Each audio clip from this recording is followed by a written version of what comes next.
Hello.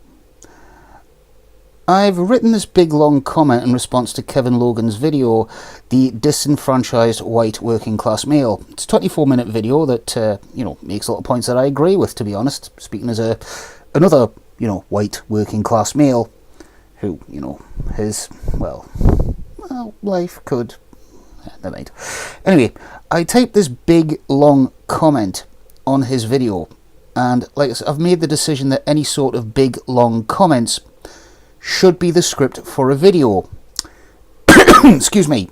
So what I'm going to do is I'm going to read out this big long comment and make a video out of it.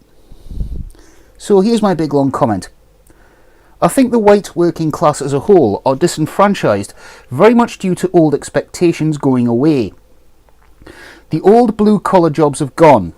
The white working class are looked down on as reactionary and uneducated. The people who would have been working down the coal mines and on the factories, in the cotton mills and the car plants, in the steelworks and the shipyards, are now on the dole. They used to have a job they were proud of, a community they were proud to be a part of, and the union looking out for them. Now there are no jobs. There's no such thing as society and no dignity. What were the working class are now chavs.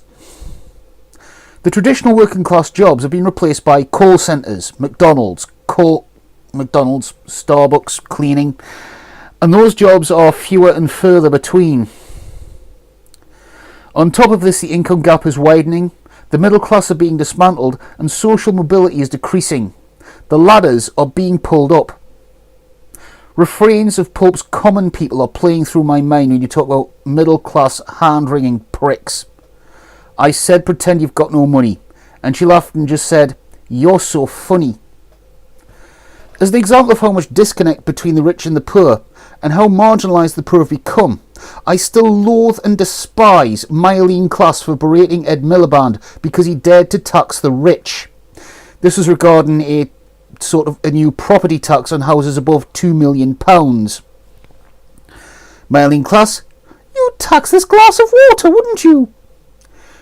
Whilst under a government who is taxing the poorest and most vulnerable people in this country for having extra bedrooms. And what disappointed me about Ed Miliband is that he didn't lay into Mylene about that. I think he lost the election there and then because that's when it became clear that he was going to be no different to the Tories. It was either austerity or austerity. I think the generation coming after me are going to have a worse standard of living. Something I think I'll pay for when I grow old, because I think when your generation get into power, the first thing they'll do is abolish any and all benefits for the old, up to and including the state pension, even though it's this generation of pensioners who are fucking you over. I lived in a tower block. The estate was full of native English nutters and some lovely immigrants. Also, the windows let in every draft that blew in every direction, which meant you froze during the winter, or burnt your entire gyro on the key meter. I think the reason why the white working class have turned to the far right is because they've seen other groups, women, immigrants, gay people, get a leg up and they feel they've been left behind. It's understandable, but it's also wrong. I still have hope in Jeremy Corbyn. I only wish the Labour Party weren't pissing about while the EU referendum was going on.